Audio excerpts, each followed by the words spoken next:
Ole Miss as we continue our baseball roundup on this Monday afternoon. Ole Miss went on the road this weekend to South Carolina, got game 1, and then dropped game 2 and game 3. And, Coach, appreciate, as always, a few minutes of your time. Thoughts on the weekend, looking back at a weekend where you got one, pitched well enough maybe to get a second one but didn't have the offense, and then really a back-and-forth game in Saturday in game 3. Yeah, just I think overall, disappointing obviously when you don't win the weekend. I mean, that's the whole goal, Richard, is, to win the weekend. And thought we were in position to do that, certainly after we played on Friday night. But, they pitched at Hall, pitched really well for them on game 2, and we just couldn't muster much offense. We had a couple opportunities with runners in scoring position, but not many. But, kind of a tough game on the other side of the ball. I thought we pitched it about as well as we could, in game 2. And, Derek just was, tough luck, gave up 4 runs, but really could have easily not given up any.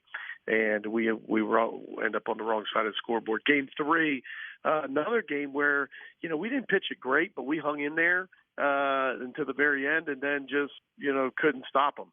When you give up 4 in the last 2 innings, it was a tough way to lose on game 3. In that second game, where you only have 6 hits, and I know part of the answer here is Tim Elko is elite. Like, he's really, really good as a guy that swings the baseball bat. But how do you have a guy that goes 4 hits and a couple of home runs, and then the entire rest of the lineup only combines for 2 hits? How does that happen? Well, I think, part of the answer is, or the easy answer would be what you just said. Tim's really good. I mean, he's one of the best players we've ever had in the program. It's not by luck that he's leading the SEC in home runs, and his batting average is, close to the mid-300s. And he's just having, a great year. But, more of the problem with the other guys where we just got caught in between. He had a really good fastball and a really good changeup, and that really kept us at bay. We just couldn't catch up to the fastball. We were late for the fastball out in front of the changeup. It just looked uncomfortable the whole night, where we just kind of got caught in between 2 pitches, and where we should have stuck with the plan and just tried to get after the fastball. We just couldn't catch up to it. Mike, big picture question here. Because of the success you've had over the course of 2 decades, you've built the Ole Miss baseball program to a point where the expectations are off the chart. I think you understand that. We all understand that. And so when, even through the course of a season, you fall short of some of those expectations, fans start talking and buzzing and what's wrong. How do you handle that with your team in an era where they can see it on social media? You've talked to me before about kind of insulating yourself. How do you keep the team together, though, and keep them from hearing that, worrying about it, buying into it?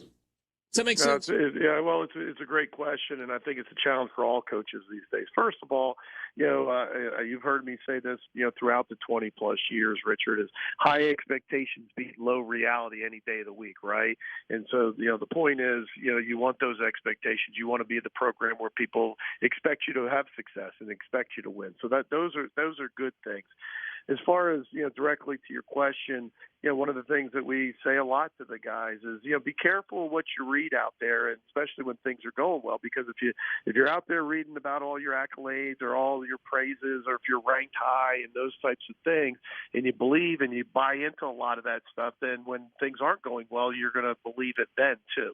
And so at the end of the day, the rankings and all those things, they don't buy you, victories. They don't help you in your success, and they don't help you when you're not having success. And so, you got to, what we use the phrase a lot, stay in your dugout, right?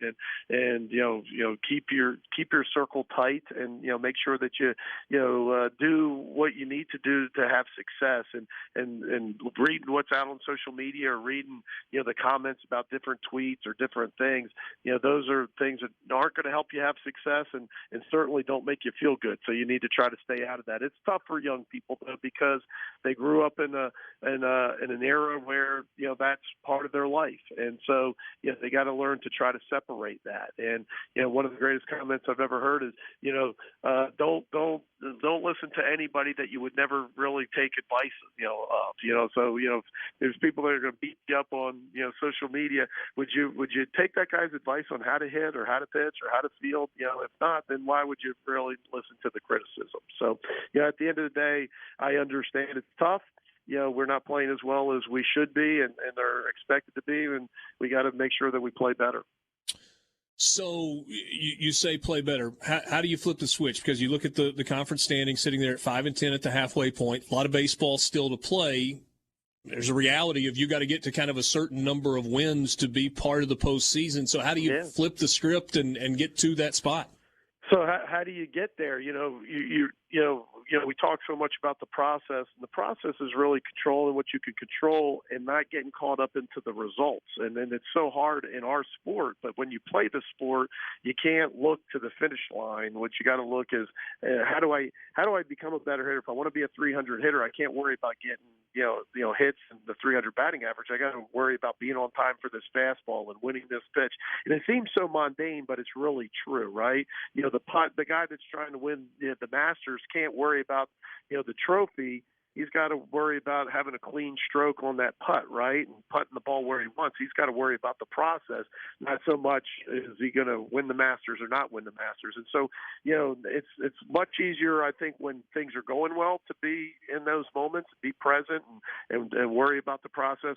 A lot harder when you don't have success. And so that's what we've been harping on is, worry about having tougher at bats, worry about making better pitches, worry about making better plays in the field. And we've done that. The thing that you got to I think to make you feel better is we've shown that we can do that. We just got to do it more consistently. It'd be something if we haven't done it or haven't done it all year, but we've pitched it well at times, we've hit it well at times, we've played great defense at times. Now we got to put it together and be more consistent. Dylan DeLucia started 2 of the last 3 weekends on game 1, and both times he's been really, really good. I guess 2 parts.